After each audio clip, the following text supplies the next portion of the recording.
BJP নেতা অনুরাগ ঠাকুর অভিষেক বন্দ্যোপাধ্যায়ের Lok Sabha diamond হারবারের বেশ কয়েকটি বিধানসভাকে নিয়ে সেখানে যে ভোটার বেড়েছে তা নিয়ে সংবাদ মাধ্যমে প্রশ্ন তুলেছিলেন। গতকাল তৃণমূল কংগ্রেসের পক্ষ থেকে তার সঙ্গে সাক্ষাতের সময় চাওয়া হয়েছিল, কিন্তু সেই মিথ্যাচারের জবাব দিতে হবে বলেই অনুরাগ ঠাকুর তাদের সঙ্গে দেখা করেননি। কিন্তু অভিষেক বন্দ্যোপাধ্যায় ছাড়ার পাত্র নয়।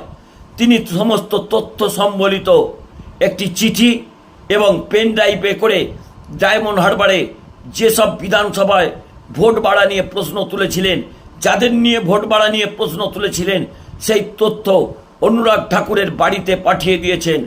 অনুরাগ ঠাকুরকে সেই তথ্যকে তিনি লক্ষ্য করবেন বা খেয়াল করবেন বা দেখবেন, দেখার পরে কি তিনি আবারও সংবাদ মাধ্যমের সামনে মিলিত হয়ে তার ভুল স্বীকার করবেন, নাকি ভারতীয় জনতা পার্টির নেতাদের মতোই আবারও মিথ্যাচার করে চুপ করে বসে থাকবেন এই অনুরাগ ঠাকুর, তা নিয়ে তৃণমূল কংগ্রেস প্রশ্ন করছে। ইতিমধ্যেই বিষয়টিকে অত্যন্ত গুরুত্ব দিচ্ছেন তৃণমূল কংগ্রেসের সর্বোচ্চ নেতৃত্ব।